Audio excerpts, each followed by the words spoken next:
Good news, আলহামদুলিল্লাহ। আরব আমিরাতে থাকা জেলে থাকা 57 বাংলাদেশি তাদেরকে আসলে মুক্ত করে দিয়েছে। তাদেরকে যে কোনো মুহূর্তে হয়তো বা দেশে আসলে প্রেরণ করবে। তারা বৈষম্য বিরোধী আন্দোলনের সময় তারা আসলে ওই দেশে প্রতিবাদ জানাইছিল, তার কারণে তাদেরকে ওই দেশের সরকার আইন অনুযায়ী তাদেরকে আসলে জেলে নিয়েছে এবং কি তাদেরকে শাস্তি দিছিল। কারো যাবজ্জীবন, কারো 10 বছর, 5 বছর, এরকম বিভিন্ন ধরনের আসলে শাস্তি তাদেরকে দিছিল। এখন ওই দেশের প্রেসিডেন্ট এটা আসলে ক্ষমা করছে, ক্ষমা করে তাদেরকে এখন মুক্তি দেওয়ার সিদ্ধান্ত নিছে।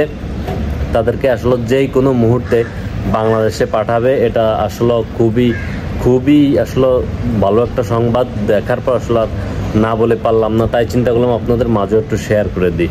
যাই হোক, ওনারা হয়তোবা দেশে খুব শীঘ্রই 57 জন বাংলাদেশি দেশে খুব শীঘ্রই আসলে ফেরত আসবে। এই দুবাইয়ের মাটি থেকে, আরব আমিরাত থেকে। তারা আরব আমিরাত জেলে ছিল, ওইখান থেকে আসলে মুক্তি দেওয়া হয়েছে। এই নিউজটা আসলে শোনার পর খুবই ভালো লাগতেছে। যাই হোক, আপনারাও শেয়ার করে দিবেন আপনাদের ভাই বন্ধুদের জন্য জানতে পারে।